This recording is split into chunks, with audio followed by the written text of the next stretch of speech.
Good morning, afternoon, and evening, guys. You're locked into Conscious Minds TV with myself, D.V.G, and Sister Araya. This video will also be on her YouTube channel, which I'll leave the link in the description.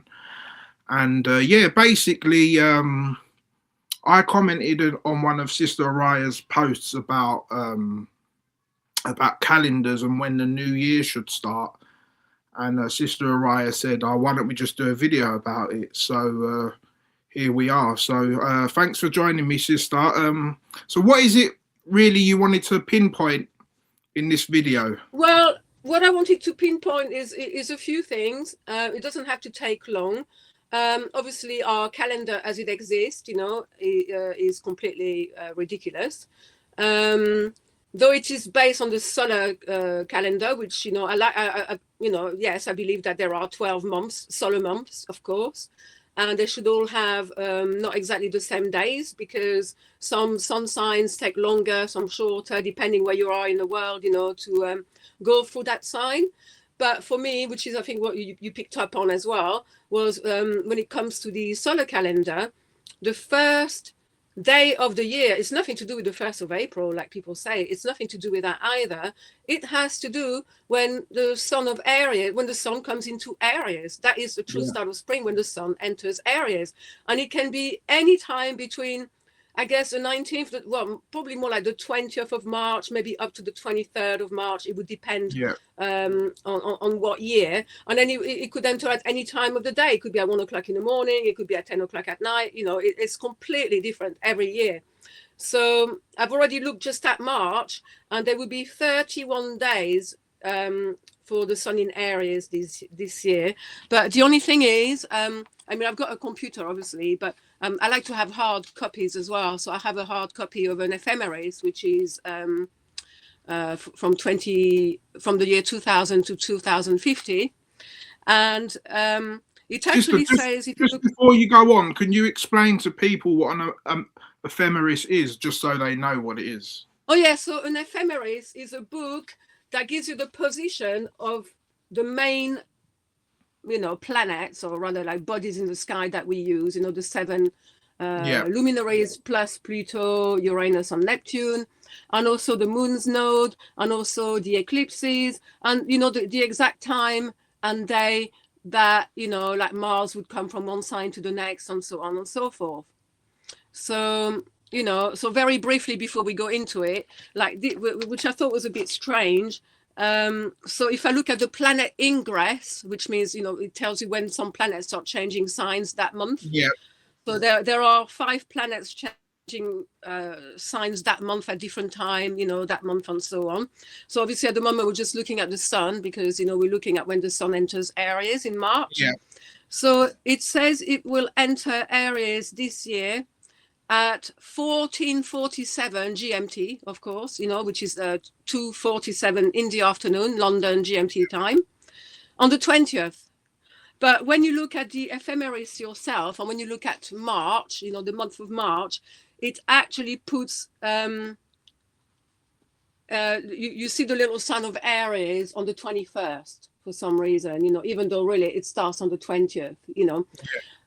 So I haven't prepared for it, but we can talk about it later. But so this is just the solar calendar, which we're going to go more in depth about in a minute. But there's also other calendars, So another one would be the moon calendar. So that is based on the moon, and that is really what the Chinese zodiac is based on, But it's more based on Rahu and Ketu, the head on the tail of the dragon. So it's not so much. The Chinese New Year always starts with the first new moon, if I remember well, in Aquarius or something like that. That's right, yeah. Because I've looked into that, Sister. It starts on 15 degrees Aquarius every year, basically. So that's where their one starts. Yeah. And also, Jupiter is a big part of Chinese astrology as well, because as we know in Western astrology, Jupiter takes 1 year to go through each sign. So basically, exactly. Most people who have the same Jupiter sign are the same Chinese animal sign as well. in Yeah, Chinese because astrology. it's going to be the year of the fire horse this year. I'm a fire horse. I'll be 60. Yeah, This year the red horse, the fire horse. So it's double fire. In China, they used to put to death all baby girls. So the last time would have been when my granddad was born. He was an old granddad, born in 1906, and mainly because they reckon that females born in the year of the fire horse will destroy the patriarchy. No, I don't believe it's the patriarchy itself, because I have nothing against men, myself. But we will do. It's true, all my life I have destroyed all bullshit and nonsense. Anything that is like complete nonsense, that has no common sense, I will rebel against it. Plus, I'm Cancerian, which is a sign of the rebel anyway. And yeah, and I've got Jupiter in Cancer, which is very lucky, really, considering what yeah, my chart's like. So, yeah. so It's yes, you're like, right. Jupiter is used to on not just the moon, but also the head of the dragon. yeah, Is yeah. used Because as I well know for the like a Chinese New few Year. people. Oh, sorry, sister. I didn't realize you were still talking. I didn't mean to cut you No, no, off. no. Go on, go on. And I was just saying, yeah, because like I know like me and my cousins, for example, like we're the year of the pig, and I've checked both of our Jupiter, and it's both in Sagittarius. So Right. Oh, that's good. So it rules yeah, so Sagittarius, so it's a good placement. yeah, so there's a pattern once you. I've actually like got some good slides on it that I can pull them up later and show you as Yeah, well. because people born in the year of the horse tend to have Jupiter in Cancer, and towards Yeah. the later half of the year in Leo. But Yeah, yeah, it's or the snake, because yeah, well, because a little bit in the snake, but also and in yeah, half exactly. in the That's horse. another Yeah, thing. It crosses yeah, and then between it's the going two. to come into Leo at some point this year, but not till like the half of this year. So yeah, Exactly. it's kind of like that. So yeah, and, it's been. That's usually how it works. And that Brigitte Bardot, for example, she was a dog, and her Jupiter was in Libra, which would make sense because that year would have gone from Libra to Scorpio, and then in the year of the pig from Scorpio to Sagittarius later on in the Yeah, year, you see. So yeah. exactly. And she was born with, I think, Jupiter right at the end of Libra, like literally almost Scorpio. Yeah, Yeah. because what it is as well, sometimes like with like different calendars and different systems, people say, "Oh no, that's wrong or that's right." They're not necessarily. Neither of them are necessarily wrong or right. They're just different ways of reading time or calculating time. Exactly. You know what I mean? And Because the also, thing is, like with the moon, for example, like people keep saying, "Oh yeah, but we had a 13-month lunar calendar with 28 days and 13 each month and 13 months." But the thing is, if you was to line that up with the tropical zodiac, every year would start, like for example, just say you went from Aries, just say the first new moon is in Aries. So from yeah, Aries to Pisces is 12, and then the 13th one would go back to Aries. yeah. On this Yeah, year, the moon will be in Aries when the sun enters Aries as well. yeah. But what Funnily I'm saying enough. is, so then that means then if you was to start the lunar calendar again, the new one would start in Taurus. And Yeah, then of course. the Yeah, yeah, following yeah, year yeah, in Gemini. So then that yeah, way, the lunar calendar would be all throughout the year. It wouldn't be yeah. at one time of the year. So that's why you can't really, you can use that, Well, but I it tell you doesn't what, there align. is nothing wrong. There is nothing wrong in also having a solar calendar starting in the sign of Capricorn. And I'll tell you why, because Capricorn is the first sign of winter. Okay, it's Yeah, winter, so you think everything's going to sleep, yeah? But yeah, on the 25th of December is when the yeah, light comes back. exactly. When So the it would start, it would actually make sense that the calendar would actually not start on the 1st of January, but start on the 25th of December. And exactly. then we have and then you can have 5 days out of time, which is called the Epiphany, or the 12th night, between the 1st and the 5th or 6th, depending on the year. There's a year extra, some years or whatever. Between the 5th and the 6th of January, that was a Saturnalia, because that was the 5-6 days out of time. So that we had Yeah, exactly 30 days in each month, and plus some years 5 days, on some years 6 days out of time. There's yeah, nothing wrong with that too. That works. That absolutely works. Also, because to me, Capricorn, because it's death, you know, it's death, but it's rebirth as well, Capricorn, you know. Exactly. But it's rebirth either through the same wheel of reincarnation, you know. This is why January is the god Janus, you know, that has Janus, two faces, you know. Exactly. So if you need to go back, then you go back that way, you know. But if you raise into higher worlds, you from Capricorn, you know, you go, instead of going back into Scorpio, being reborn, dead, and then reborn again, you go into Aquarius, the higher mind, you know, like the higher worlds, which is Aquarius and Pisces, you know, kind of thing. Exactly. And you know, and then in Pisces you dissolve with God, you know, kind of thing, you know. But yeah, so that there's nothing wrong with the calendar starting on the 25th or roundabout. It could be some years the 24th, it could be some years the 25th of December, marking the return of the light when the days starts getting longer again. You know, there's nothing wrong with that too. I personally like Aries because Aries is rising up, you know, and that's when the days are equal. Exactly. So I think the real equinox, you know, is when, you know, like that could be a really good solar calendar, you know. Because that way as well. Oh, sorry, sister. Sorry, I think there's a bit of a lag. Sorry. Oh, really? No, it's that's all right. okay. Go ahead. But when would you start the 13 moon calendar? What day of the year would you start that? That's what I was explaining before. You can't start it at one date because it's different from the sun cycle. They're different because, like I said, just say for example, what month like now, if we said, okay, let's start a new 13 moon calendar, where would you start it this year? I guess you would start it in Aries because it's the beginning of the sine wave. That's what I would like. Logically, that's how. Funnily enough, like the 20th of March this year, the moon is also in Aries.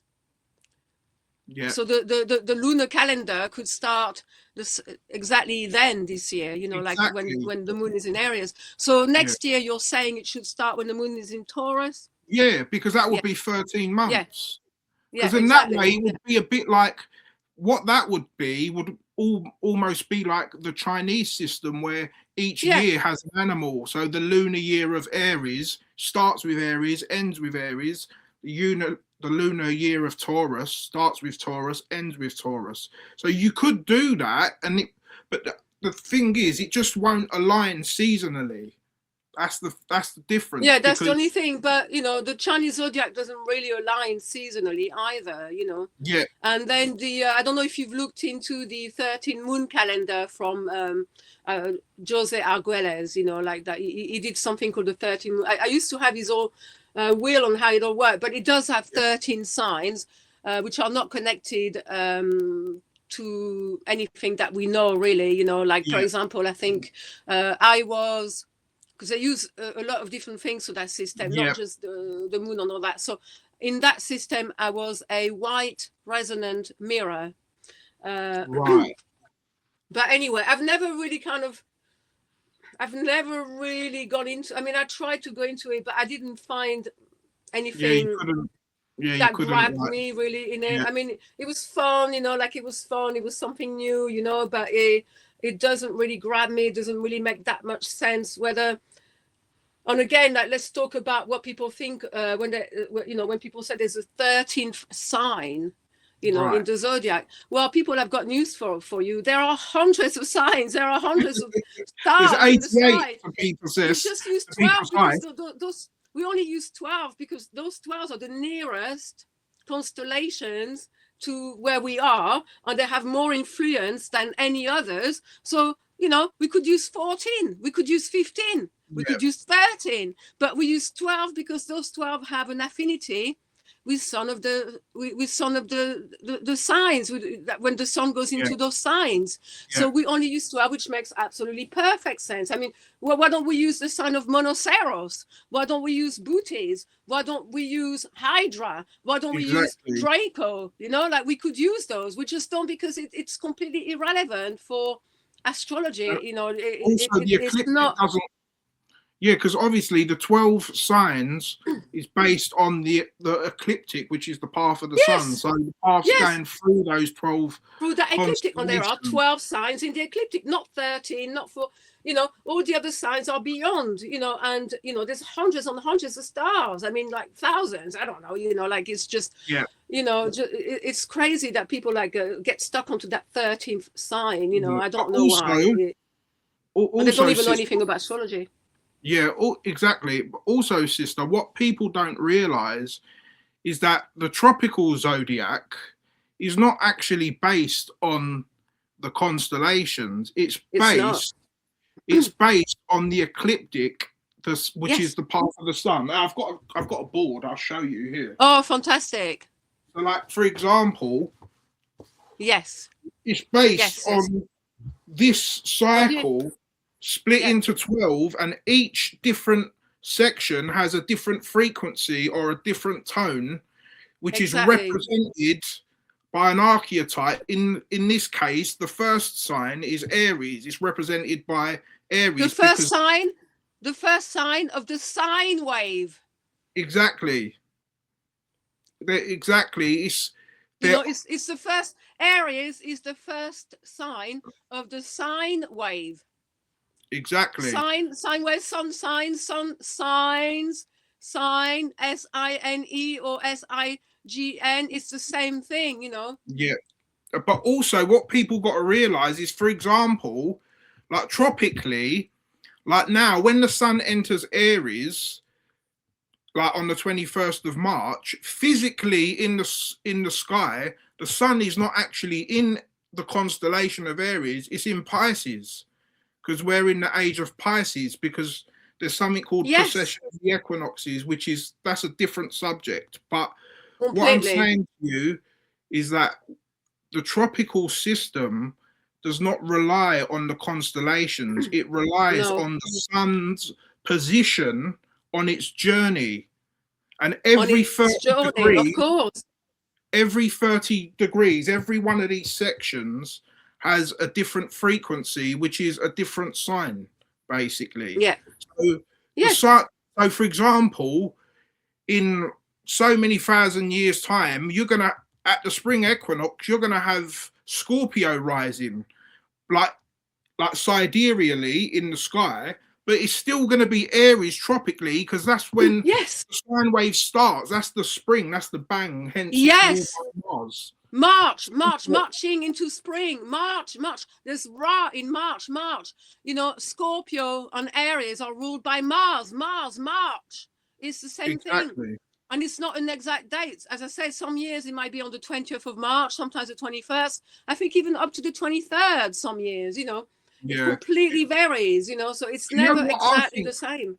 Sister, would be so easier to you could just solve all of this if you got rid of like the February, January, March and all that. If you got rid of all them and just use the signs, for example, I'm born first degree of Aries, I'm born on the 26th degree of Scorpio, so my birthday would be Scorpio 26, for example.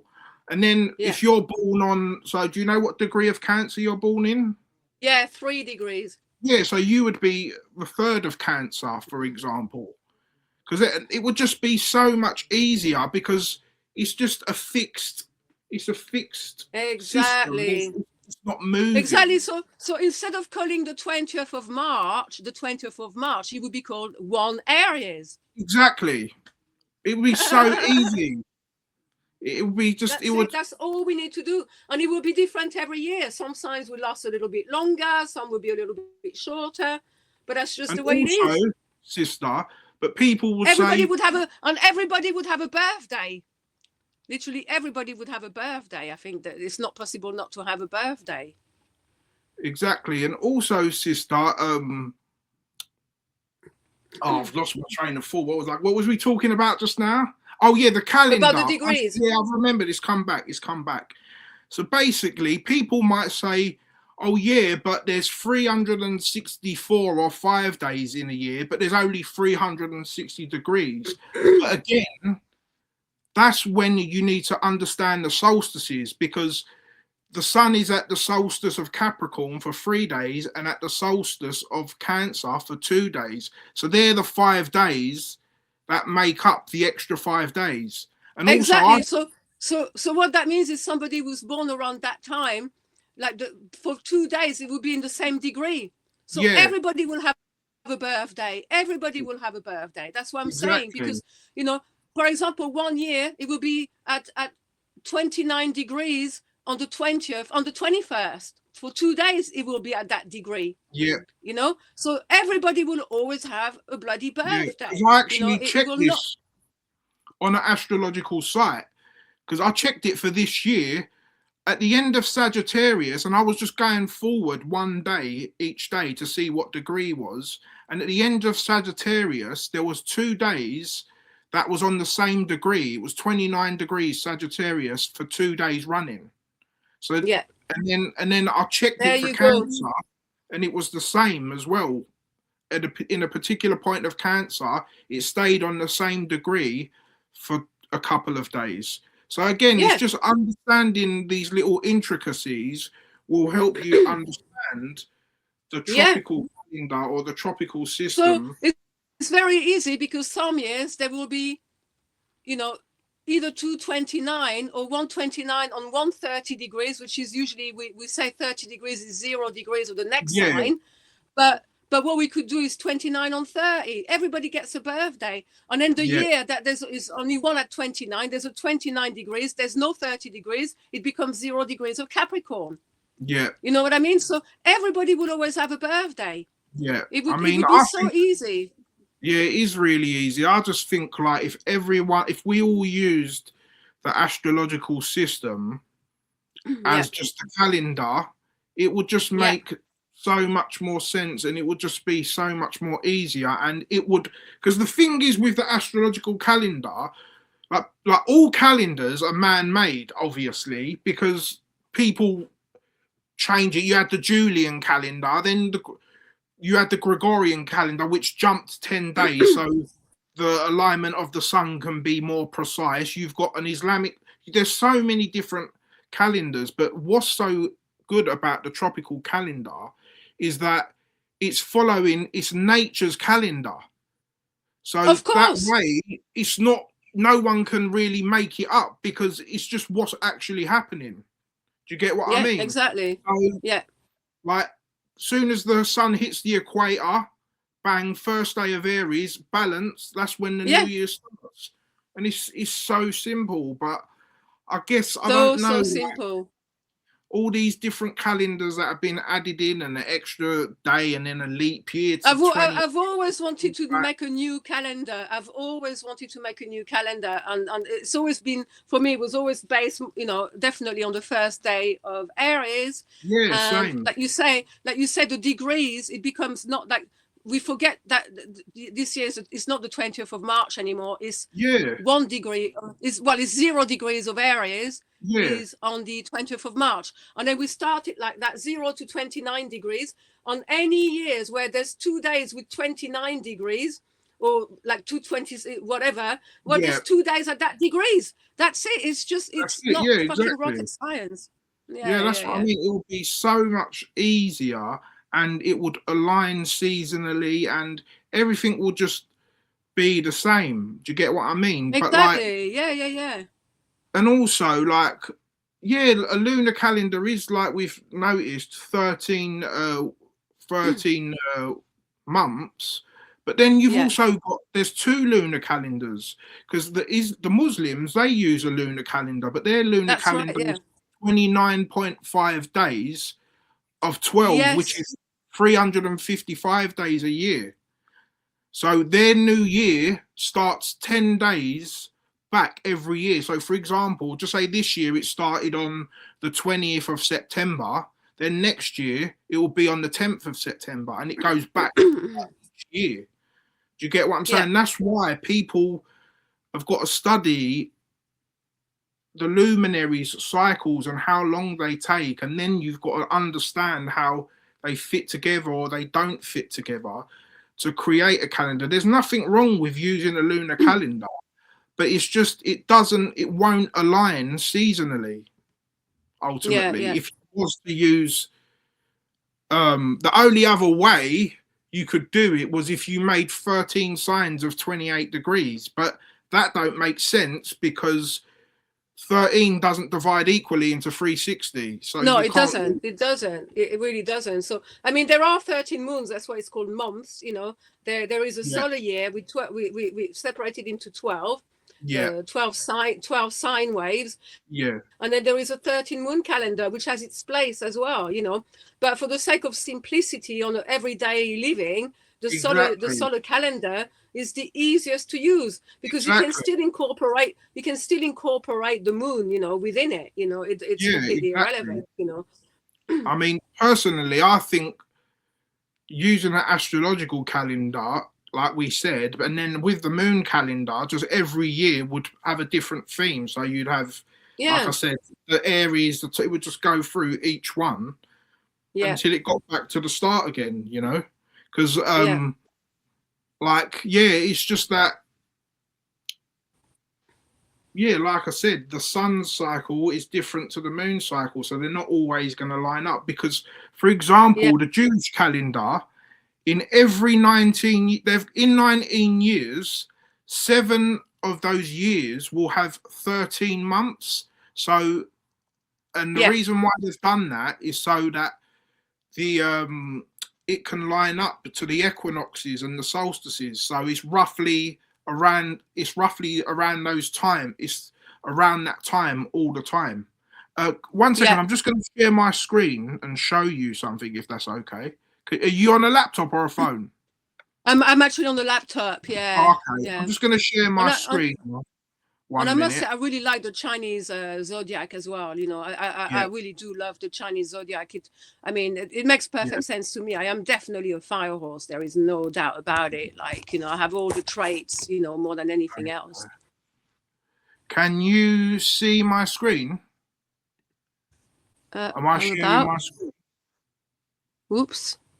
Uh, Can you see my desktop? I can see your desktop. All right, one second. Oh, can you see? Yeah, can you see this now?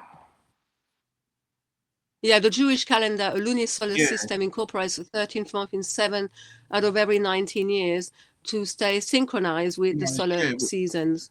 yeah. And then it's got it here. So, like for example, to say he's doing 1 to 19, the third year would have 13 months. So every 3 years, basically, they add an extra month, so it lines up seasonally. Yeah, good idea. Yeah, but Well, that's the Hebrew calendar. Yeah. yeah. Let me show you. You was talking about the Chinese thing. Let me show you my notes that I have on that. One second. Documents. Where is it? Chinese astrology. I'll just open all of this. So yeah, so this is showing like how I said it starts on the 15th degree of Aquarius every year. Can you see that, sister? Yeah. So yeah,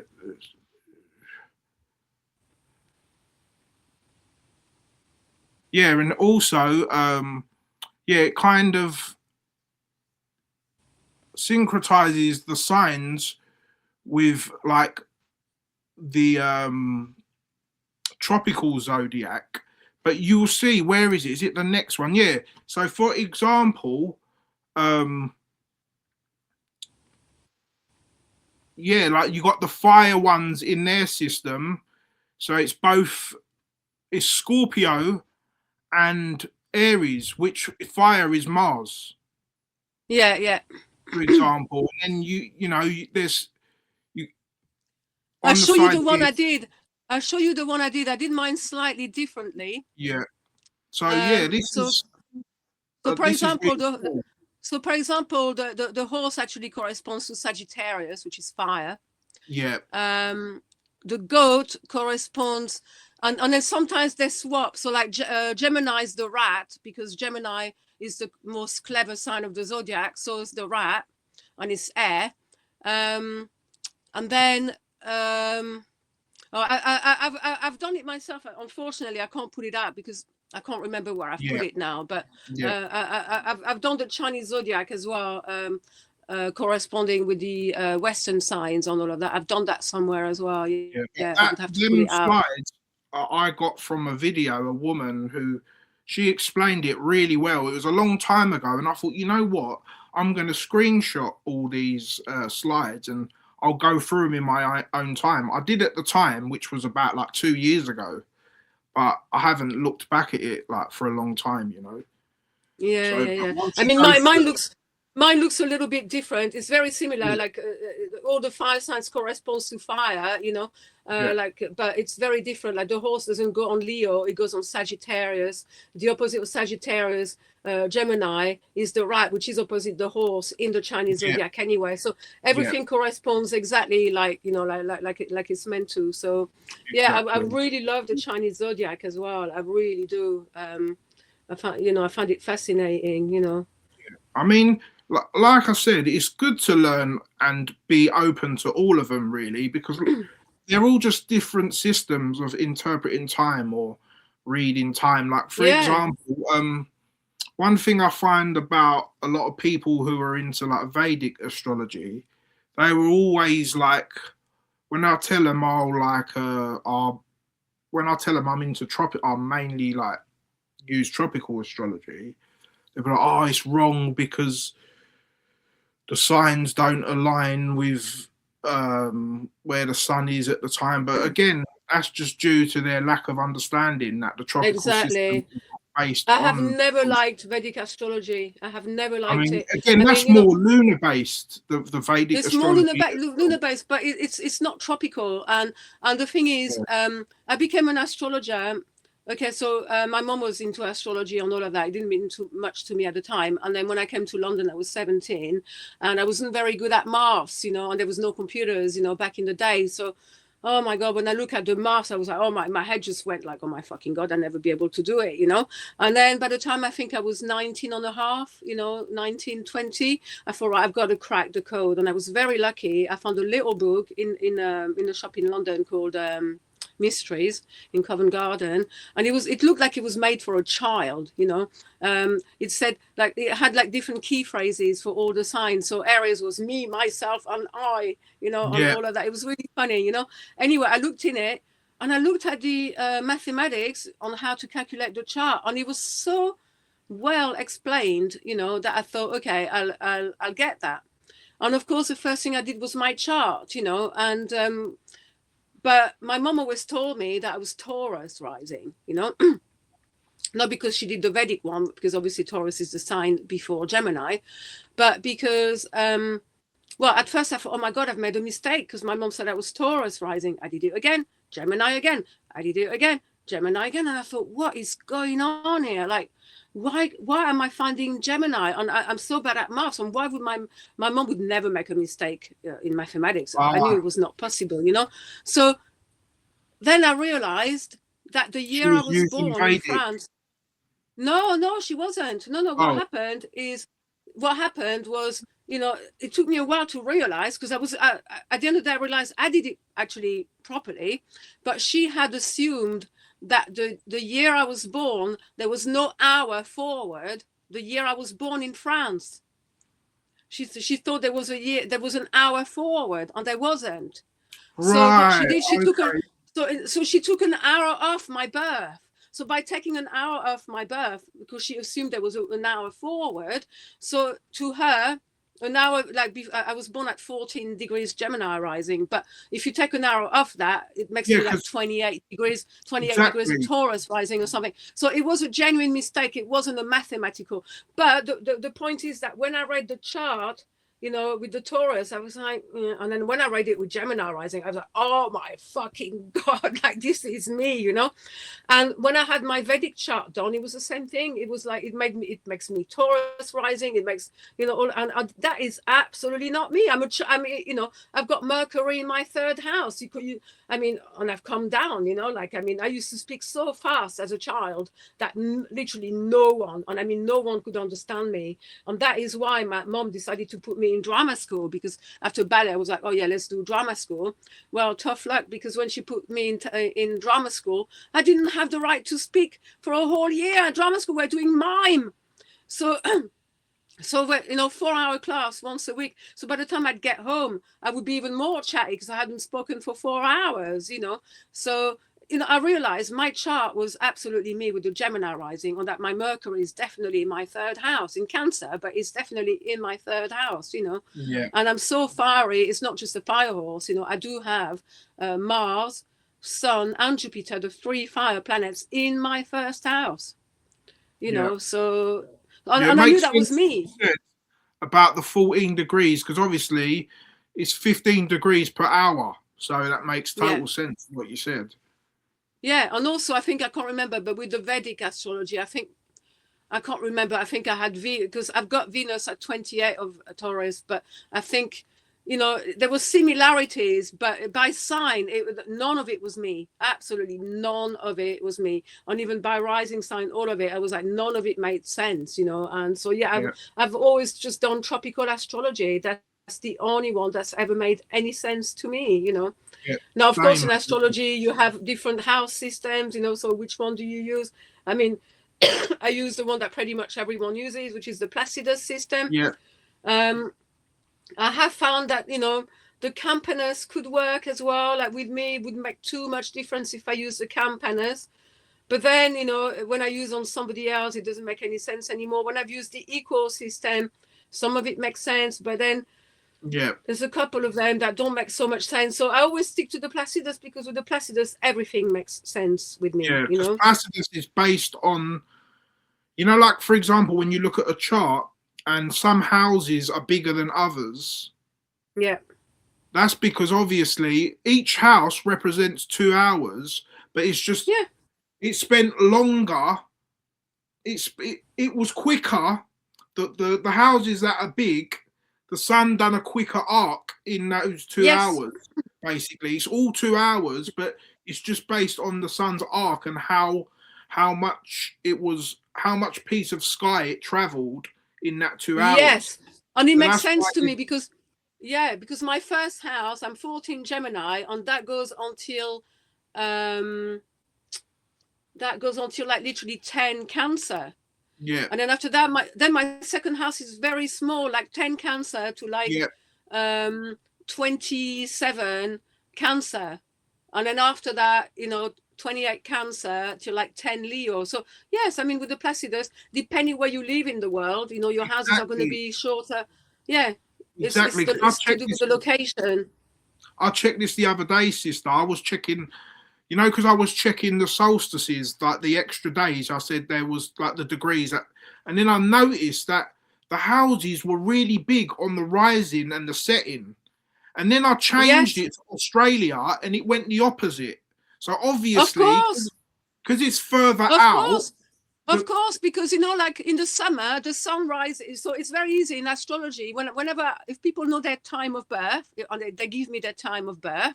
Yeah. If they were born round about sunrise, well, sunrise is always round about 6 o'clock when it's the equinoxes. Yeah. But when you're born when you're born in the middle of the summer, then the sunrise is even earlier. But then when you're born in the middle of winter, it rises much later. Sometimes it might not rise till even 8 o'clock in the morning, So exactly. so the houses become different sizes as well. I can't remember, but some signs that you'll have bigger houses of certain signs in the north, in the northern hemisphere, and then in the southern hemisphere it would be the opposite. Those houses would be shorter, and the other houses would be longer. Yeah, I mean, Placidus makes perfect sense to me. Yeah, I think it's just, what it is, sister. A lot of people, when they study very superficially, and they just think it's like they don't understand it. But it's like once you start tapping into the intricacies, then things will start thinking, okay, that's why this is like that, or this is like that, or do you get what I mean? It's just, it takes a bit of effort to understand the truth. To really understand it, I mean, there is an astrologer that I really like, and actually, even though I'm an astrologer myself, I was looking for an astrologer that'd been doing it for a long time that I felt an affinity with, because sometimes, you know, it's good to have your own chart read by somebody else than yourself, you know, because you don't want to try to influence things too much sometimes, you know. And I chose Georgios Charpanditis, you know, I think he's Greek originally. I think he's on your Facebook, Georgios, yeah. And oh yeah, I know him. He's a Cancer too, right? Yeah, I know. Yeah, no, he's Cancer as well, like me. Yeah, he uses, and I love this astrology. I thought it was really good, and he uses the Campanus. But the thing is, there isn't much difference actually between the Campanus and the Placidus. But that's his preference, you know.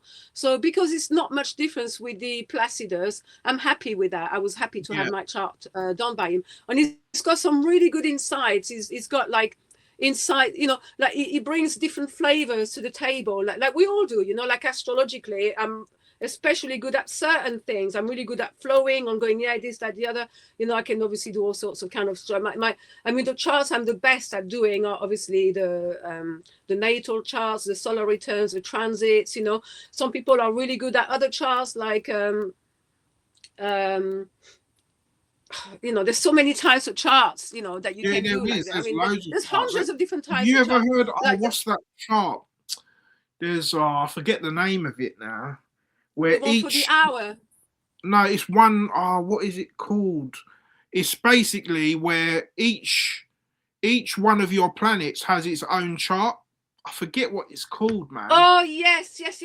Oh my god, I think it's called the 9 house system. Or yeah, I can tell you right now. 1 second. Oh yeah. Tell me. Yeah. There's that one, and then there's one where you ask a question and you make a chart for the exact time that you ask the question and you get your answer. You know, there's also so many types of charts that you can do, you know. But I usually stick to the birth chart, transits, and solar returns, because those are definitely the most important.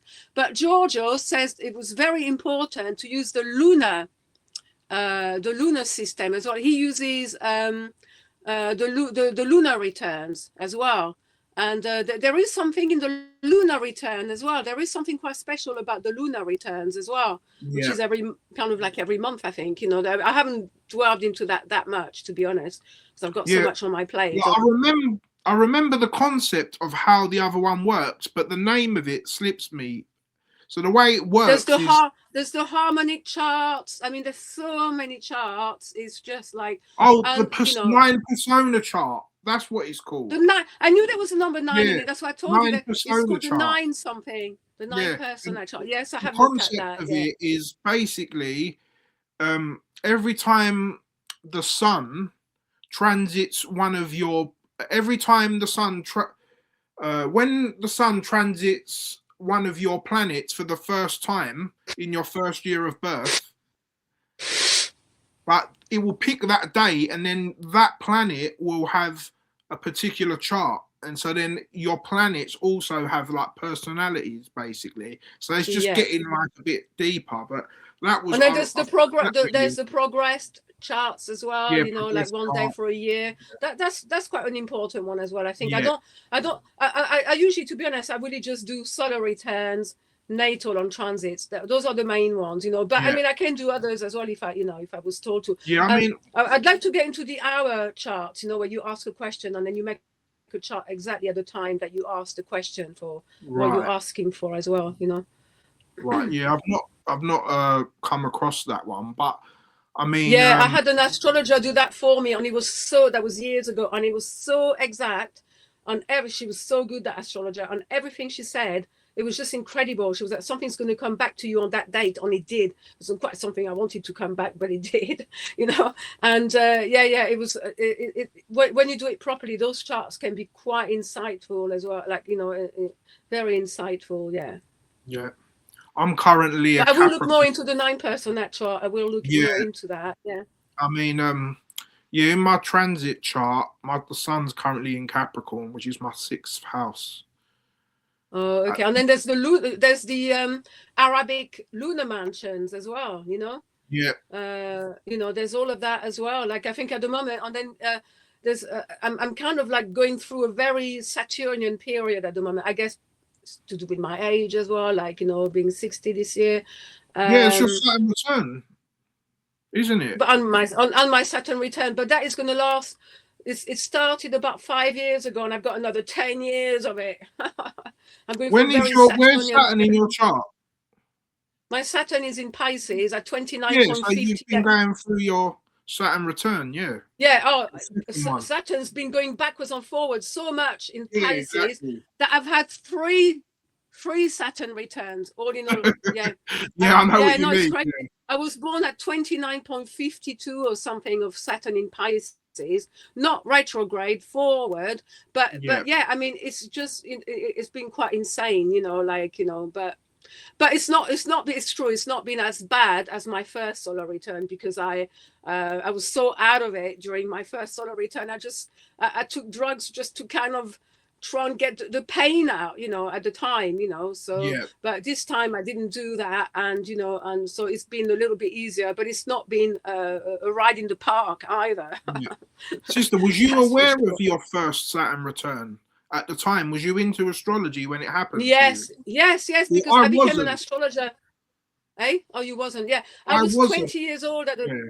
I was 20 years old when I was aware of it. I wasn't doing as much astrology as I am now, but I had studied a little bit, and I was studying on my own. I was kind of more or less self-taught, but I did do an online course, by mail at the time, because there was no computers. But I realized I had a talent for it, So what I did from the age of 21 or so is I did all my friends' charts. Every time I'd meet someone new, I'd do your chart, But it never really went any further than that. I would do that chart, and then I would discuss what I would see, So yes, when my Saturn return happened, oh yes, yeah, I was definitely aware of it, but I wasn't, I don't know, like, it was a period of time where things were crazy in my life, and I started to take cocaine, to numb the pain, because I had a heartbreak, like, because during Saturn return, you will usually, like, you'll have, if you're not wise in a certain department, it's going to kick your ass, and it kicked mine in the love department somehow, and I couldn't handle it, I was, cancer, and I was crying so much, and I was like, I'm gonna stop the fucking crying. And the only thing that helped me to stop crying was cocaine at the time, which I know is not, but it didn't happen because I was even looking for it. It just so happened that the guy that had split that broke my heart, had introduced me to cocaine. But that's not the point. I didn't go into it because of him. I tried it, but I didn't really think much of it, to be honest. But then somebody said, cocaine can be good. It can help you to feel like, not so emotional and all that. And I thought, yeah, I've taken it before, didn't really do anything. And I had the money at the time, and I thought, so I bought some, Didn't last very long. I only took it for like a couple of years or something, but I took enough of it in 2 years. Oh my God, I took a lot of it. Yeah. I mean, the beginning, it was nice. I just took a little bit when I went out. And then if I felt a bit depressed, I would take some, and then it became almost every night, And then after 2 years of it, all of a sudden I saw myself having a line every 5 minutes. And I was like, okay, I think we have a problem. And I went cold turkey. And that was that. I never touched it again, Yeah. Yeah, at the But end of the yeah, I day, mean, everyone's got their demons, like my yeah, demons always been like with eating and food, and yeah. that's my But demon that will But always. at the end of the day, the cocaine did give me something. Like I'm not gonna say it was evil. I'm not gonna. I never really drank alcohol on it. I never. I was never really an alcoholic. I did. When I did start to drink a little bit to calm me down from the cocaine, but I never became an alcoholic. I never drank unless I'd had a little bit of cocaine. And but it in the beginning it was great. In the beginning, and it was actually quite nice. If you're not addicted to it, it can be quite nice in the beginning, like for like if it's very occasional, it can be nice. But when you start taking it every day, it's just like I would never touch it again. Like, oh my God, Yeah, like never again. Yeah. yeah. I mean, like, yeah, because like with me, it's like my Saturn return. Like the way it influenced me was becoming vegan. So that was a big thing that my Saturn return kind of made me change. Like that's a big change that happened to me around my Saturn return. And yeah, and just becoming again, just getting more into esoteric astrology. But that all started like for me when I started experimenting with cannabis. And then it led me to like deeper things, and you know, so that's how I got into. But ironically, it was on my 30th birthday, so that's around my Saturn return, you know. And then because I never really did drugs until I did I did cocaine from like, let's say, the age of 27 and a half, you know, to like 29 and a half, literally like right till the end of my Saturn return. But I was already, you know, I was already into yoga. I was a dancer. I was into George Ivanovich Gurdjieff. I became vegetarian when I was 13. I became vegan when I was 20. So I was already into all you know, all this kind of spiritual stuff. But I never really did cannabis. I mean, what I did when I was, I think, 16, 17 at school or something, you know. And then I came here. And when I came here, the first thing I did, I was going out to all the punk nightclubs. I did a bit of speed. Not for long, you know, for about a year, let's say. But at the same time, I was also doing trips, you know, taking how do you call it, trips, you know, like to trip, you know, like you know. And I loved it. I really love that's one thing I missed, you know, like for a while I really loved tripping, you know. That was the thing I really liked. But again, you know, by the time I was about 25 or something, I never really touched that again, you know. And then it was cocaine, and that was really the last thing I did, you know. So but yeah, you know, cannabis is a very potent medicine. I mean, you know, the problem with cannabis, I love cannabis, you know, it's the most potent medicine, but for some people it can be too much because they can't face that. They're not ready to face themselves. They don't take any responsibility for their own actions. So when they take it, they go psychotic and they go crazy. And you know, maybe they took too much and they shouldn't have, you know. You have to start maybe with a low dose. But I've been comatose on cannabis. I have been literally, I think the longest I was about a week or more in bed. But I mean, I took a lot. You know, I mean, I was breathing, but my eyes were closed, you know. But the healing I got from it was just incredible, you know, like, you know. But people don't realize, you know, like, you know, it's a medicine. So I've had a couple of those experiences with tea, cannabis tea, when you have it in tea form. I mean, edible cannabis is stronger. I mean, I would never recommend smoking to anybody, you know. Edibles are the best, but edibles are 10 times as strong as smoking it. And you've got to be very, very, very, very careful, you know. You know, there are people that are not ready to take it at all, or you would have to start very, very little, because they can literally have a psychotic episode. That can happen, you know. I mean, usually within a few weeks they'll come out of that, you know. They'll be out of the psychotic episode. It's not like they're not going to die. You'll never die on cannabis. I remember a friend of mine telling me he went to India and he swallowed a whole bar of fucking hash. I mean, I think he was comatose for a month. He didn't die. You can't die of it, you know. But it's just that, yes, you know, you got to be responsible, you know. Like, exactly. You know, and I think we should all be responsible for our action. You know, nobody is going to say to me, "Have this," and then if I take it, I'm responsible for taking it. You know what I mean? You have to be responsible for your own actions. You know, like totally. You have to be responsible for your own actions. You know. But just there's so many beautiful medicines that I discovered when I traveled last year, you know, like in Borneo they have like some ferns that get you really high, you know, like it was amazing, you know. And then in Thailand, most of Asia, you got kratom. But you've got to be careful with kratom. I mean, I took it, but you know, I would never get addicted to it because I don't have an addictive personality. So everything I do now and then, you know, if I feel like it, you know. Kratom is good for pain, you know, and all sorts, but I think it must be banned in this country. But when I was in Thailand, I did take a little bit of it, and it was nice. I had a really nice experience with it, you know. There's so many beautiful sacred plants, you know, that unfortunately, you know what I like, trying to ban on give a bad name. Smoking sage is nice. Which one? Smoking sage.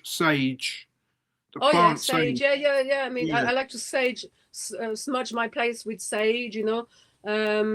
There's so many things, you know, that mugwort is another one. Mugwort can give you some insights, you know. You can drink mugwort and then go to sleep and have some visions, you know, and stuff like that.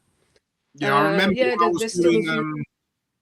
I was doing planetary herbs. I was like studying about how particular plants correlate with particular planets. And I remember Artemisia and Mugwort. Uh, I remember that correlated with the moon. Yeah. Specifically. Well, Cannabis correlates with Saturn. Yeah. Well, talking about that, I don't know. Have you ever heard of a healing modality which was invented by Paracelsus? You know, kind of like after the Middle Ages or something, in the Renaissance or whatever. And it's called spygeric. Have you heard of spygeric medicine? Oh, Jerix. Yeah, yeah. Yeah.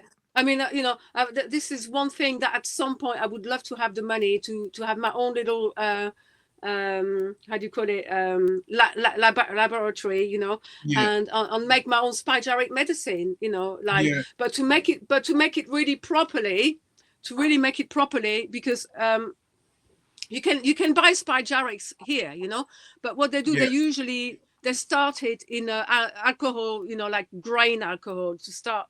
That's how they started with. Yeah. But there's a guy in America, he goes further than that. He does the real spygeric, but I mean, it's like 10 times the price, you know, but then it's like the most beautiful medicine.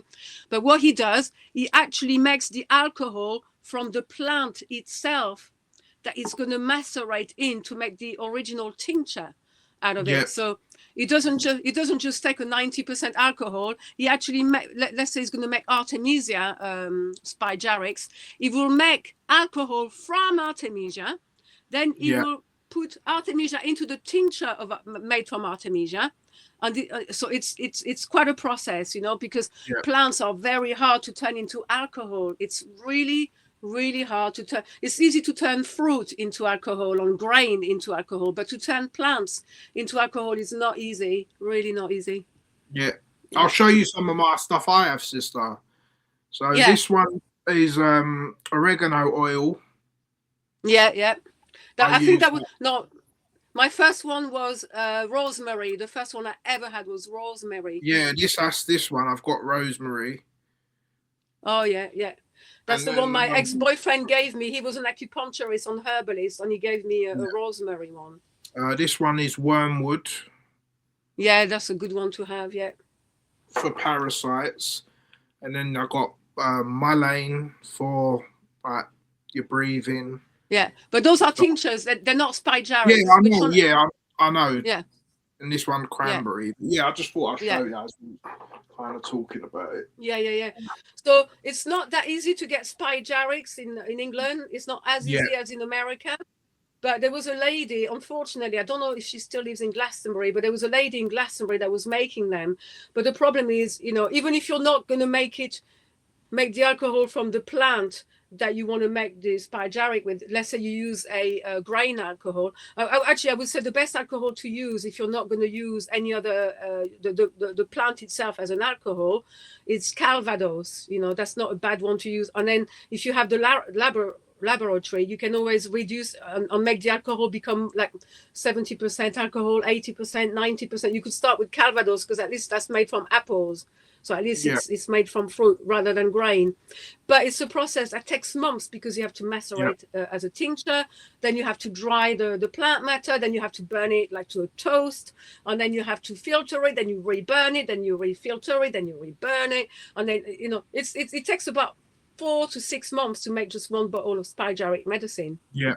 There's a guy, I remember I watched his video. Again, his name slips my mind at the moment. But I could find the video because I know it's about herbal astrology, basically.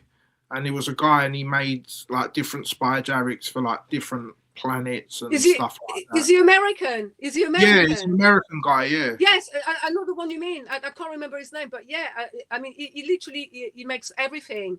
And he makes everything from the original alcohol. So if he's making Artemisia, he will make the alcohol from the Artemisia and then put the Artemisia into her own alcohol that was made from Artemisia, rather than use, you know, Calvados, or rather than use any grain alcohol or any fruit alcohol or any other alcohol. He actually makes the alcohol itself, himself. So he's the ultimate, out of all the people I've met online that do spygerics, he's the ultimate maker of spygerics. I will find him again. I'm sure I've saved his video. I forget his name because I remember I watched his video like years ago and I made notes and everything, but I forget the guy's name, but I know exactly.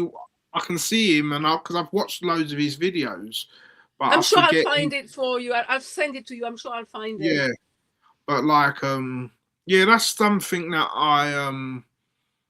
I've been down a little rabbit hole with, like, about how like plants and how they like relate to particular planets, and not just because they look like it or it's the same color. Like, it will have, like, for example, I think, was it like nettle, for example. Obviously, that correlates with Mars, Yes, it but does. It's because it's Mars. Yeah. sharp and all that. But it's not just because of that. It also has a lot of iron in it as well, and we know that iron is the Exactly. metal of Exactly. Mars.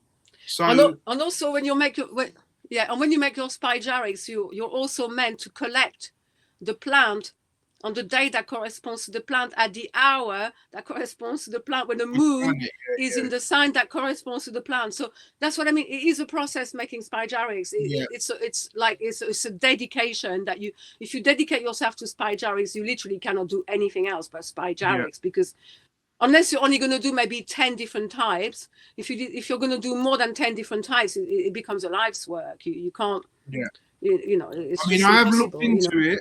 Like, at one point, something I was really into, but again, it's like in recent times, like with everything, it's like, like sometimes you research so much, it's that like it's all in here, but you got to go back to it just to refresh the Yeah, of memory. course. Yeah. I'm like that, because sometimes I do research. I'm like, oh yeah, I did that years ago. I can't remember any of it. Let's go back. Yeah. But Yeah, for sure. But yeah, yeah, spygyrix are connected to astrology, of course. And Paracelsus was an astrologer as well. He was an astrologer, a medicine man, So yeah. Yeah, like obviously we started off talking about like calendars and stuff like that, and you mentioned about how like recently there's been like a rise in like the whole 13 sign thing, and like obviously like Libra starts in like on like the 30th of October and whatever. It's all the dates have changed, but what people don't understand is how, like, what he, because it don't make sense. All right, astronomically it might make sense that the sun is actually in the constellation of Libra on the 30th of October, but energetically it's not Libra because it's not equal day and equal night on the 30th of October. It's not a Libran energy. This is another thing I mean, people don't understand. It's like, how can you have Libra? How can you have a balanced energy when the sun's not in a balanced position? Do you get what I mean? So, yeah, exactly. Don't understand when it comes to the 13 I mean, to me, like the tropical system based on the ecliptic makes so much. I mean, it's obvious to me. It's so obvious that that is the way it works. Yeah. And it's also as well, like, sister, it's not even just like through calendars that it's work. It's just like when you read people's charts and you start studying people and family members and you look at their charts and what they are and what their moon is, and you just, it's there. It all makes. It's there. Do you know, one of my favorite things to do is looking at the way. One of my favorite things to do is to look at the way people look. And I've been doing that. I watch a lot of Chinese costume dramas on, beautiful actors and actresses, and then of course I look at their sign, but I don't know what time they were born. But I'm like, okay, oh my god, that one looks as Mercury in there somewhere. If they don't have Mercury in the first house, or the 12th house, it's definitely they're Virgo or Gemini rising. And I can tell, there's something in people's faces. The Leo is true. The Leo usually has a heart shape. I had when I put on weight, you don't see it so much, but I've got the sun in my first house. So I kind of have that, but I've got the pointed chin of Gemini, Mercury as well. I've got that, it's all there, Libra usually always has a dimple. Even the women will have a dimple there, especially if, I mean, what I've remarked on doing all of that is the men will usually obviously take from their sun on their rising sign, but the women tend to take more from their moon and their rising sign.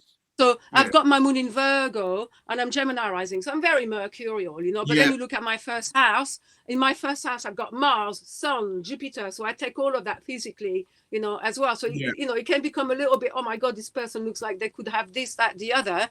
But it's always kind of like, you know, really accurate, you know, like the way it is, you know. And I think, for example, if I look at Bridget Bardot, she has this. Now, obviously, she's a woman, but she has Venus in Virgo, but right at the end of Virgo, completely conjuncting her sun, you know. So Venus will also give her that, you know, like That she will Libran take energy, yeah.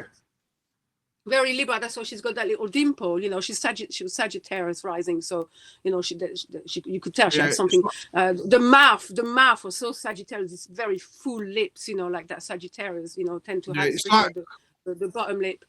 me, for Yeah. example, I'm a Scorpio, but I've got 5 planets in Sagittarius, but I've got the Sagittarius horse teeth. You Yeah, can see it. yeah, yeah.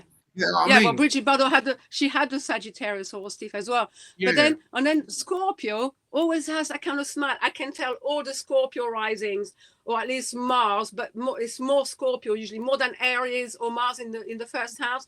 The Scorpio rising, they have the biggest like mouth and smile ever, big teeth as well, but not in a horsey way. There's Yeah. something about it. Like I'm never wrong. Every time I do, I'm like, my God, this person looks like they're Scorpio rising. They've got that Scorpio mouth. You can't mistake it. On each time they're Scorpio rising, you know. Yeah. Now I've got Mars in my first house, so I've got a little bit of that, but it's not as pronounced as those that are Scorpio rising. On Yeah. Aries, it's still not as pronounced. There's something about Scorpio. It's unmistakable, that mouth, that smile, you know, like Yeah. For example, me, I'm a Leo rising, but I also have my sun in the 5th house, which is the house of Leo, and I've got 5 other planets in the 5th house too. So I'm very Leo oriented. My chart is like my signature very creative house, and Scorpio Yeah. is also the sign of creation, so Yeah. you know it's very creative placements for you. Yeah. Very creative. So, Be very creative. yeah, I mean, like I've got 3 planets in Scorpio: Sun, Pluto, and Saturn. And then I got Mercury, Uranus, Jupiter, Neptune, and South Node all in Sagittarius. And then Venus and Mars in Libra, and my moon in Taurus. And that's it, really. So you've only got only your sun is in Scorpio. No, Sun, Saturn, and Pluto. Oh wow, okay, right. And very malefic, energy in my Scorpio. Does your Saturn conjunct your sun? No, my Saturn is 9 degrees and my Sun is 26 degrees. So they're not okay. Exactly. Because I have a weird one in my chart, which is I've got Saturn in Pisces, Sun in Cancer, Moon in Virgo, which by sign, you know, yes, by sign they get on, but mathematically by degree they don't, because I've got Saturn right at the end of Pisces, almost Aries, like literally almost Aries, and I've got the sun at 20 degrees of Cancer. So it squares my sun, and I've got the moon at 28 degrees, nearly 29 degrees of Virgo. So that also squares my sun, and that means my Saturn is directly opposite my moon as well. So luckily I've got the Jupiter in Cancer conjunct my sun. That's where my good luck comes from, you know, like in my first house, you know. But same, I've got a Jupiter in Sagittarius, so that's good because it rules it on. For me, like Jupiter in Cancer, it's exalted in Cancer, so that's a very lucky placement. I've got a lot of that because I've got Mars in the house of Aries. I've got Jupiter exalted in the sign. I've got Sun I've got the Sun in Cancer, but it's in. I was meant to be a Leo because I was born 7 weeks premature. I've got Venus in Taurus, which it rules. I've got Saturn in the 11th house, which is one of the rulers of the 11th house. Aquarius. And then I've got the sun in the 1st, but I've got the moon in the 5th. So, you know, and then Yes, I've got, and then I've got Neptune in the 6th, which is opposite the houses that it rules, Yeah, So I've got some very weird placements like that. Yeah, I've got the good one. I've got Libra in Venus in Libra, which is like where it's supposed to be, supposedly. And then I've got my Mars in Libra, which is again considered a bad placement. But I don't necessarily see them as bad placements. Personally, I just think it's things that you have to work on. Yes, I definitely have to. Do they conjunct? Yeah. Is your Mars on Venus conjunct? No, my Mars is 0 degrees Libra and my All right. Venus is 11 degrees Libra. So they're not Right, so conjunct. not quite, yeah. Yeah. But yeah, so like Mars in Libra would be considered a weak placement, and also Mercury in Sag That's would good. be. I mean, it's opposite Gemini, but that's good. Yeah, but yeah, they're the only two really. I have Pluto in Scorpio, which is where it rules. Which it rules, yeah. Yeah, but yeah, Neptune in Sag, Uranus in Sag, Jupiter in Sag, Mercury in Sag. Yeah, like I said, Taurus moon. My moon isn't quite opposing my sun, but it is because my moon's like 18 degrees in Taurus and my sun is 26 Scorpio. So it's kind of Yeah, it's like almost there. Just it's not before. not a strong opposition, but it Yeah, is an yeah, opposition, because you can, for opposition are 8. You can use 8 degrees for oppositions, yeah, yeah, as well as squares on trines. So yeah. it Yeah, they is say, opposing, but like me, like my what was it? My sun. No, what was it? My I can't remember what I've got in my chart, which is also about 7 degrees apart, but it is still a conjunction, because it's you allow 8 degrees. It's not super strong. That's all, yeah. So Yeah. in your Vedic chart, would you be a Gemini then? Would the sun be in I would be a Gemini? Gemini. But I would be Taurus rising. Yeah. See, I'm Scorpio in both because I was born at the end degrees of Scorpio. Anything past 24 degrees, you're the same sign in both systems. Yeah. So for me, like, obviously, I was born at 3 degrees of Cancer, so, yeah. And but the thing is that the chart makes no sense. It just makes no sense. I mean, there is no way I'm Taurus rising. I mean, if I was Taurus rising, oh my God, I can't sit still. I've never been able to sit still, typical, like, and with all my planets would, like, I would also have Mars in Taurus or something. That doesn't make any sense, like, I'm so like this with the word, like, I blurt things out, like, just typical Gemini, I mean, Taurus rules the organ that rules the voice. It's more like it rules the throat, but the voice itself is Gemini, Yeah, exactly.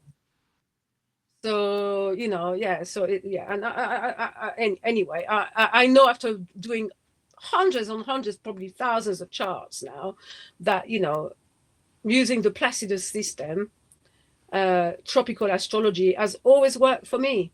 Yeah, same. I mean, that's the system I was introduced to, and I've studied thoroughly, and I've really connected with it, and it just makes so much sense to me. And not just, like I said, not just in the way time works, but in analyzing people's charts and me people. Too. Because I've tried others. I started with the Placidus, but I think I did like a correspondence course for about 6 months, and they told me to look into other house systems, and I did, and I came back to the Placidus. I was like, no, I don't think so. Yeah, what's funny, sister. You were saying about how you can you when you look at someone, you can guess their sign. Well, on the website AstroSeek, there's a game you can play where it shows a picture and you have to guess their sign. And me and my brother, we always play each other. And basically, it tells you their sun, moon, and rising. So if the way we've done it is, if you guess the sun, you get 3 points. If you guess the moon, you get 2 points. And if you guess the rising, you get 1 point. And then we do do it like until the first person reaches 30. It's just a little fun game that we play between us, you know. Yeah. I I've think no for sure, like for the women, you definitely want the moon on the rising sign, because this is how you'll find, you know, what they are. And for the men, it's more the rising sign and the sun sign that rather than the moon. Because what your Taurus rising? Leo rising. Oh, that's why you're Leo rising. Yeah, Leo rising. I'm a Taurus moon. Taurus moon, yeah. Taurus moon, yeah. I've got a lot of fixed energy in my chart. Yeah, and you do. You have a lot of fixed energy. Yeah. What's crazy, sister, as well, is that my rising sign is Leo. That's a fixed sign, right? My moon is in Taurus. That's a fixed sign, and in a fixed house in the 11th house. And then my sun is in the 5th house in Scorpio, which is a fixed sign in a fixed house again. Yeah, fixed energy, but I do have the Sagittarius stellium, which gives me a little bit of the mutable. I don't have that's no good. I think I've got quite a good mixture, but I don't actually have any fire signs. No fire signs. No, but okay, I have no fire signs, but all my fire planets are in the first house, which is a fire house. Yeah. So exactly. So this is how I get my fire, and then I've also got 3 planets in my 5th house as well. Yeah. I've got Uranus conjunct Pluto in Virgo in the 5th, and then later on in Virgo I've got my moon there as well in the 5th. So you know, so I've got a lot of planets in fire houses. Well, literally all my planets are in fire houses, you know. And I think I come across as being Aries a lot because I've got 3 planets in my house of Aries. So people think I'm very fiery and that I'm Aries, but it's because I've got Mars there. Especially first planet you see is Mars. You know, so and this is such an interesting point you're bringing up, sister, because this is why people need to study their charts to understand astrology as well. Because like people say stupid shit like, oh, if astrology was really real and it worked, then everyone who's a Scorpio would be exactly the same. But that just goes to show how much you don't know about astrology, because you haven't taken my God. There is on one Scorpio alike. The moon into consideration, which houses they're in, you know, so there's so then much aspects. Yeah, exactly. It's just like that's what I mean. Like I've noticed about the so-called people who are researching and truth community, that a lot of people will just jump on things and start believing it without like actually looking into it. Like there's all these they're people not even looking into it. I've seen so-called truthers online now. All they do is like they press post, and they don't even do their own research. Like you know, the idiots claiming Bridget Bardot was a man or whatever. You know, they just blurt things out. They don't even know what they're talking about. You know, and the irony is like the ones that accuse her to being a man, the woman that accused her to be a man, herself has the same features that she says are a man's features. I mean, if you're gonna fucking blurt something out, make sure that you yourself don't look like a bloody man. You know, you know that is crazy. People are they've really lost the fucking plot at the moment. It's just really, like you know what I think it is. I think the transvestigation movement has been taken over by Hollywood, and now they're blurting things out that everybody believes. Oh, if your face is like this or your hips are like this. I mean, come on. You can tell a man from a woman. It's just not difficult, you know. I mean, there's an extra rib, even if it's been removed. When they take the tops off, you'll fucking see it. You know, they got an Adam's apple. You know, I mean, it's crazy. I mean, the world has gone crazy now. They just believe everything they hear now. Yeah, they're just as bad as the non-truthers. Because what's so frustrating sometimes, sister, I'll watch a video of someone explaining something. I thought, oh, this is quite good, and then they'll say a few things, and I think, no, you've like really spoilt the video now, because now it's not true what you're saying. Do you get what I mean? Because of one, I don't know. With me, I'm a bit like specific with like details, like with little things. So am I with all the Virgo I've got in me. Yeah. So like when I see something that I know is not true, and then like, loads of people are liking it and all this, it's like. It used to wind me up, but now I just think, you know what? I've tried to control myself and just think, you know what, everyone's at different stages of learning. So maybe I was Yeah, at this. that's fine. That's fine. I mean, I You get what understand I that, but mean? don't Like, claim something or that's the way it is without doing any research on blurting things out just yeah. because some other It's guy like, for that thinks it's example, there was this flat earther guy, and he was talking about like the stars, and he was saying that you see the same stars every day all year round. Well, that's partially true, but not completely true. but not completely true, depending on which way you're facing. If you're looking Of north, course. if you're looking north towards Polaris, you'll see that every day, yeah. But when you're looking south, you won't see the constellations every day, because then how can you see them if the sun's over them in different times of the year? It'll Of be all course. block out certain stars. Do you get what I mean? It's just little Yeah. intricacies that, like, I'll be very honest with you. I think the flat earth, people that are really going to go deep, like deep, deep into the flat earth can only be astrologers. Because at yeah, least we not like really good astrologers, because then because to me as an astrologer there was something about the moon that never made any sense, and I didn't yeah, know anything about the flat earth then, but there was something, I don't know what it was, I could not understand. It didn't make any sense, and I must admit that there were times I was like, yeah, the moon is here, it's in that sign. But then 2 minutes later, I can still see it. Well, if we're moving like this, it would be out of sight, wouldn't it? Do you know what I mean? There were times where, yeah. when I really discovered the flat earth, I was like, so fucking obvious. I mean, you'd have to be a complete idiot not to get it. I mean, really, come on. No, but really, I mean, come on. It's come to the point that you have to be a complete idiot not to get the flat earth. I'm sorry. Yeah. You don't even I have mean, to know to about me, astrology. sister, I mean, you only have to look at the sky. The moon is here. And if we were moving like this, or the moon's moving like that, or the universe shooting, I mean, the moon you would not even see the moon. It would be a bloody blur in the bloody sky, you bloody exactly. morons. I mean, But like with that subject, personally, I've come to my conclusion. Like, I don't really look into that anymore, because there's nothing else to. It's like, or you either get it or you don't. And yes, like with me now, it's that's what like, I don't really go I don't into it entertain too. it I mean, anymore. But I post about it, but I don't do videos about it anymore. yeah, same. I don't, because it's already covered, it's been done, and if you don't get it by now, you have no hope.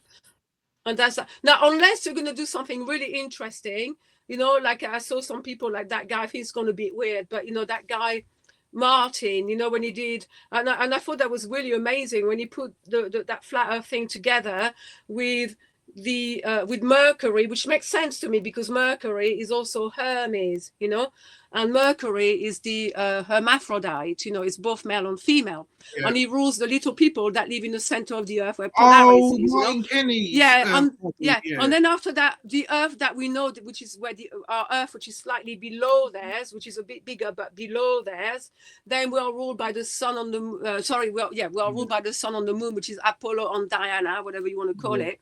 The next world, which is even bigger underneath our world, then that one is ruled by Mars and Venus. Mars is a sun, Venus is a moon, and then the last one that we know of is ruled not by giants like Mars and Venus. They're ruled by the Titans, which are Saturn and Jupiter. Jupiter being male on the sun, and Saturn being a female. Of course it is, because Saturn takes 29.5 years to go around the zodiac. Like the moon does that in months. Exactly. In days. I mean, there is a correlation. I have looked into that system, and I do like the concept of that system, but the only thing I would question about that system is that you've got to remember that Mercury and Venus are kind of attached to the sun. Oh yeah, they are, but this is why Mercury would be here, and the next one is Venus. It's never far away from the sun, but that's because it's on the other side. Because we're here, you got Mercury there, and then on the other side of Earth, you got Venus. So Venus is not far from Earth either. It's the closest to Earth from the next world, and the closest to the other world above us is Mercury. So it makes total sense. However, I am a strong believer that there is also the same worlds underneath. So when you look at our world sideways, it's like a diamond. You've got, you know, one world here, one there, one there, one there, and then one there, one there, one there. So Right. it Yeah. looks, you know, like two triangles, you know, which would Yeah. make sense. You know, it's like as above, so below, you know, and you know, so that you know, I really believe that as well, you know. And Yeah. so altogether there would really be 14 planets, 7 above, 7 below. Yeah. And the other planets that we use, like Uranus, Pluto, and Neptune, are not planets. They're realms. They're, you know, so the realm of water is Neptune, the realm of earth is Gaia or Geb, and and then that's why we don't use the earth in astrology. And then Neptune, yeah, the water, and then Pluto would be the world of fire. You know, when we die, we go into the Hades, you know, the underworld. into Hades, you know, the world of fire. So, you know, that would make absolute perfect sense to me, you know. Yeah, I mean, That those like, are actually I'm open to all those ideas. Like with me, when it comes to those ideas, I'm open to anything because at the end of the day, I don't know the true answer to whether it is like that or not. But in terms of like, I kind of go with what I can see personally.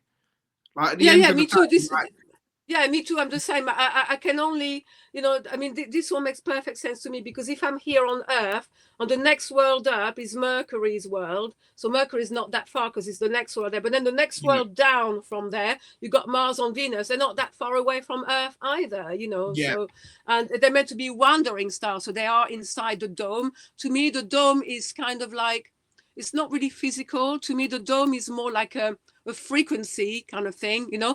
And this is where all the torus fields are the kind of dome that they make the dome up. That's what the torus fields are. They make the dome, you know, with their frequency of light and frequency of sound, you know. I agree with you know. you. I don't personally believe there is a physical dome. I think when you go outside and you see you do see a dome, but that's your own personal dome. Do you get what I mean? That's right. And then the dome inside our head, correct? Yeah. The dome inside our heads corresponds to that. There is a suture there. There is a suture in the sky. You can see the suture in the sky. There is a suture in our skulls. You know, Aquarius is like the higher mind. You know, and it's heaven. Uranos means heaven in Greece. You know, that's what it means. You know, so that. You know, it's all there, yeah. So that Uranus would rule the upper worlds, you know, Hades, the lower worlds, and then Gaia, the earth, and then Neptune, the waters, you know, and then that's it. You've got your 4 kind of like realms on elements, you know. So all of it makes sense to me, you know. But if it doesn't make any sense, I'm like, I reject it straight away, you know. But if it makes sense, you know, I go and look into it, you know. This is still something I haven't. Yeah, because there's people that say like. That. For example, we have 3 chakras outside of our head, like that we can't see. So the way I've kind of syncretized it is like the Sun, Moon, and Mercury, Venus, Mars, Jupiter, and Saturn. All those ones are inside of you because they're the ones we can see. Yeah, of course they're inside of us. The 3 other ones we can't see will be like the transcendental ones, like the Uranus, Neptune and Pluto, for example. With those ones because they're not really, because they're not planets, they're realms. You see, they're like they're realms, you know. And Re means again. Re means again, or it means the god Ra, you know, like the light, you know. And Arm means arms, you know. It's like when you give alms, you know, or psalms, you know, like singing is sort of to do with frequency, you know. The frequency of the world, you know, realm, you know. Yeah, but like personally, like like what you said is so like that's one thing I agree with, that like, for example, if flat earthers understood tropical astrology, they would be able to explain their model so much more better. Do you get what I mean? The flat earth should, you know, would be only really good astrologers can really explain the flat earth. It's anyone who is not an astrologer are going to find it very difficult to explain it. Very difficult. For me, it's very easy to explain because I'm an astrologer. I mean, the first thing you do is like you look at the zodiac, you know, you look at the circle of the zodiac, that is the flat Earth. Yeah, and also, But sister. it's not just the flat Earth. It's the whole universe we live in. You know, like there's the flat Earth in it. There's the other worlds in it. It's all there. You know, like. But also, sister, what I've noticed and discovered, I've done a video about this, but I'll share my screen and show you in it as well. The birth chart, the top half of the birth chart, is also your personal dome. Yes. For example, because obviously once the sun sets, you can't.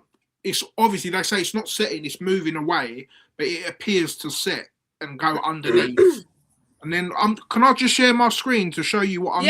Yeah. Go ahead. Share screen. So entire screen. I'm just going to get something. Yeah, no problem. So. Oops.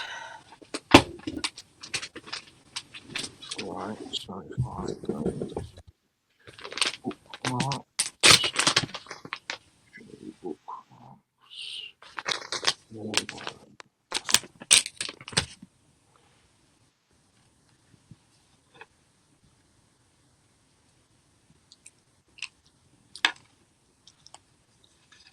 Oops.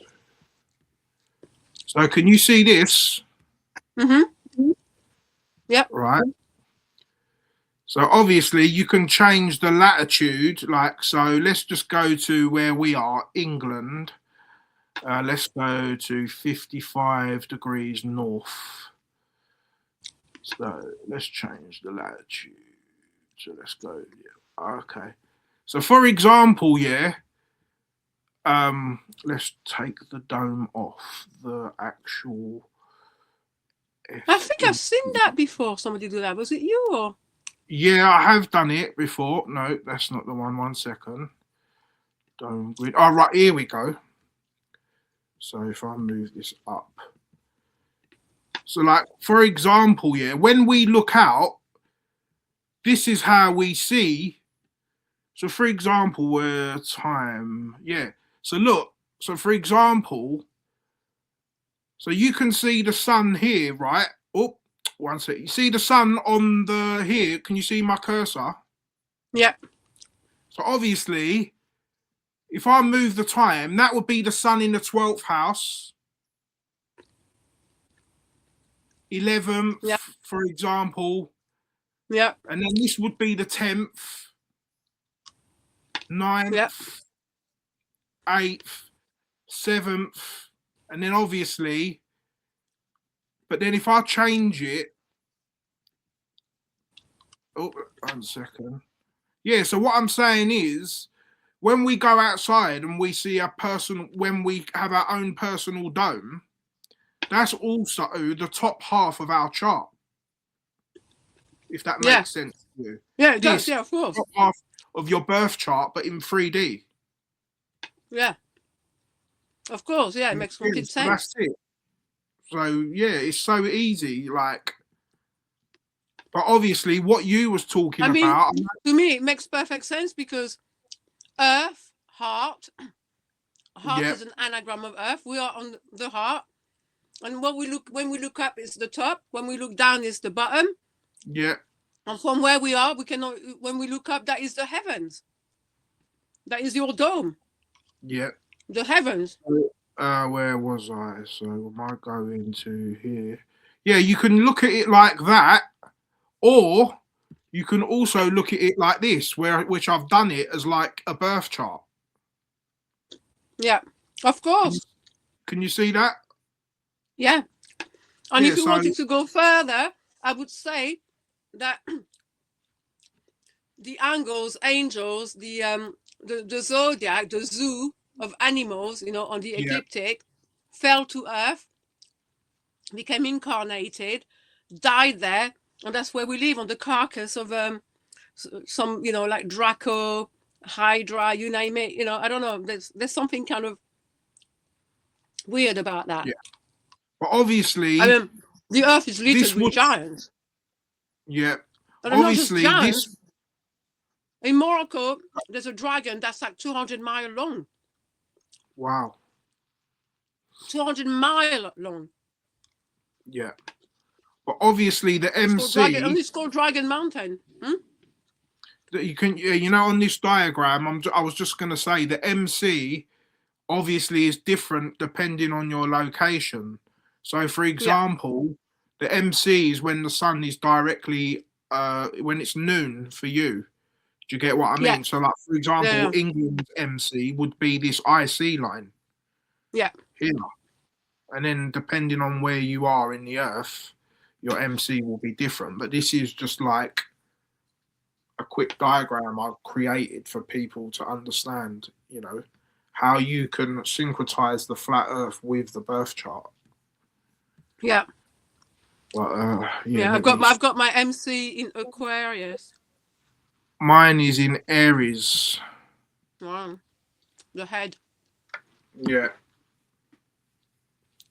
But in the Placidus system is Aries, but in the whole house system is Taurus. But I use the Placidus one anyway. I use the Placidus as well. Yeah. I have a friend. Do you know Mark from Wakey Wakey? Mark from. Mark I don't Knight. think I do. So he likes to use the equal house system. Yeah.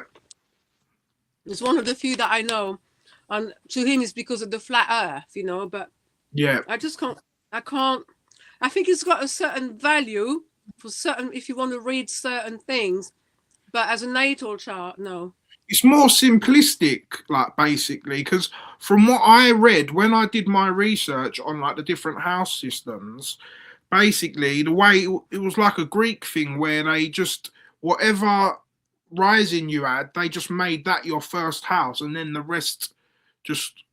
But regardless of the degree, just say you was 29 degrees Leo as your rising, then you would just your whole first house would be Leo, and then the signs following, basically. So it's not really based on the degrees. It's based more on the rising, and then that fills up your first house, and then the rest of the houses get the following signs, basically.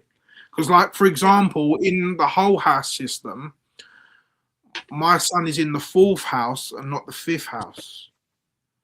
I've got the same thing. Does make sense as well, because I do have a lot of planets in my 4th house too, like in my Placidus. Really? Yeah, I don't have any, but I move house a lot. But yeah, yeah, like I've got Venus. Yeah, I've got Venus, Saturn, and Pluto in my 4th in Placidus. So I've still got that 4th house energy anyway. And so, I guess it can correlate, but I resonate more with my Placidus as well.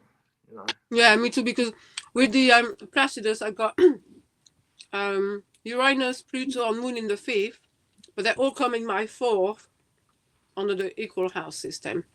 But I've had an abortion, which is typical Pluto in the 5th, children, baby abortion. But then I've moved a lot, but I guess it's probably more my Gemini rising, I've had to move house, like sometimes suddenly as well, on the move again. Yeah. Because Gemini well, I'm a 5. Ones with short journeys. And it's not easy being a Cancerian, having to be on the move all the time, Yeah. Yeah, I mean, like for example, my rising is actually 0 degrees of Leo. So, I reckon that could be off a bit, because, like, when I asked my dad my time, he just said 8:30 to me. You get what I mean? So, I've just gone with that, But so it could be like either way a bit. So I still might have a bit of like Cancer in my rising. I don't know. Do you get what I mean? But I've got, like I said, I've got three planets in the 4th house. So I mean, you could be Cancer rising at like 28 or 29 degrees, but have mostly Leo in there. Yeah, my mom was born. My mom was born at 29 degrees of Leo, so she's mostly got Virgo in there, and she's got something a little bit Leonine, but mostly Virgo actually. And my moon's in Virgo, But But then I've got my son in my first house, you know, so yeah. I take a Leo 9. I take a Leo look as well, you know. Yeah, I mean, I'm a Leo rising, but I don't have no planets in my first house, so it's not, I guess, amplified as much, you know. But I have a lot in my fifth house, so yeah. Great. Right. But yeah, is there anything else you wanted to touch up on, sister, in relations to like what we was talking about, or the calendar thing, or? No, I think that, you know, I think we've pretty much covered. Yeah. I mean, it wasn't very difficult, you know, we just think that we could have another much more accurate, you know, solar calendar. And if we need a lunar calendar, we can make a simple one too. Yeah. The Chinese zodiac has its place. You know, the lunar mansions in you know, in the Arabic lunar mansions, Yeah. I think have their 28 place lunar for sure. mansions, yeah. I love that. I try to use it as much as I can. Because their alphabet is based on the 28 lunar mansions, because they have 28 letters in their alphabet. But I read this in a book by Ibn Arabi, Mystical Astrology. He said that the 28 letters are based off the 28 lunar mansions. And also, I read in another book that apparently we have 14 phalanges on each hand, which corresponds with the 28 as well. Supposedly, but yeah, not supposedly. We do have that amount of, but that's another connection. I know they say the turtle also has 13 in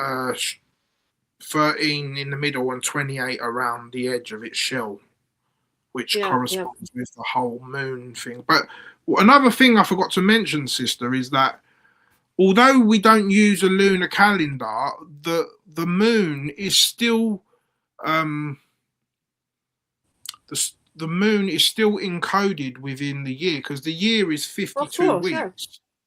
Yeah. And the day and 7 days. So that's because when you keep half in 52, you get the 13. So half of 52 is 26, and half of 26 is 13.